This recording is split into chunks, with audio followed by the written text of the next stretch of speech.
Magandang araw, Bagong Pilipinas. Narito ang Police News Express sa oras na ito. Maayos na pakikitungo ng mga pulis ang naranasan ng mga residente sa pagpunta sa Bacnotan Public Cemetery sa probinsya ng La Union.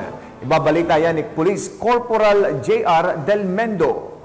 Sa mga oras na ito ay mangilan-ngilan pa lang ang mga nagpupunta sa public cemetery ng bayan ng Bacnotan, La Union upang bisitahin ang puntod ng kanilang mga yumaong mahal sa buhay. Si Jemuel Javier, residente ng Barangay Bitalag sa nasabing bayan, ay mas piniling magpunta sa sementeryo ng maaga upang makaiwas sa pakikipagsiksikan sa posibleng pagdagsa ng mga tao. Para di na po makipagsiksikan bukas po kasi marami pong tao bumibisita naman po, paminsan-minsan, pag nadadaanan po. Okay naman po sir, mababait naman po. Tsaka ginaguide naman po kami pag may mga katanungan po. Bulaklak na lang po talaga. Para diretso na din po.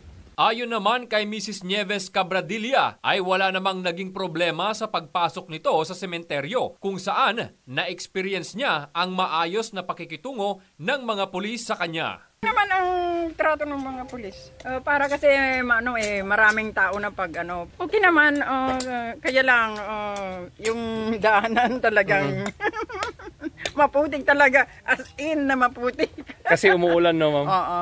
Samantala, nagpaalala naman si Police Major Ariel V. Saltin, Acting Chief of Police ng Bacnotan Municipal Police Station, sa mga magpupunta pa lamang sa sementeryo na wag nang magdala ng mga ipinagbabawal na mga kagamitan, gayon na din ang alak upang hindi na magkaroon pa ng aberya sa pagbisita sa puntod ng kanilang mga mahal sa buhay. Mga paalala natin sa mga kababayan natin na taga-Bacnotan at mga kababayan natin na pupunta sa mga sementeryo natin. Paalala po na tayo sa lahat na yung mga bawal nating dalhin, kagaya ng mga nakakalasing, yung nakakasugat, mga matatalim, at saka mga alak.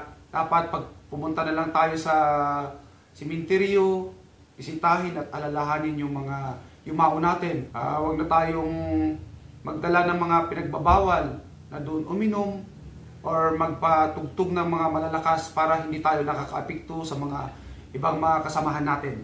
Mula dito sa Public Cemetery ng Bacnotan, La Union, ito ang inyong PNN Correspondent, Police Corporal J.R. Del Mendo, alagad ng batas, tagataguyod ng Balitang Pulis. Maraming salamat, Corporal Del Mendo.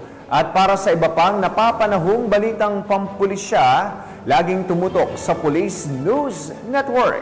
Alagad ng batas, tagataguyod ng Balitang Pulis. Ako po si Police Captain Nomer Macaraig para sa Police News Express.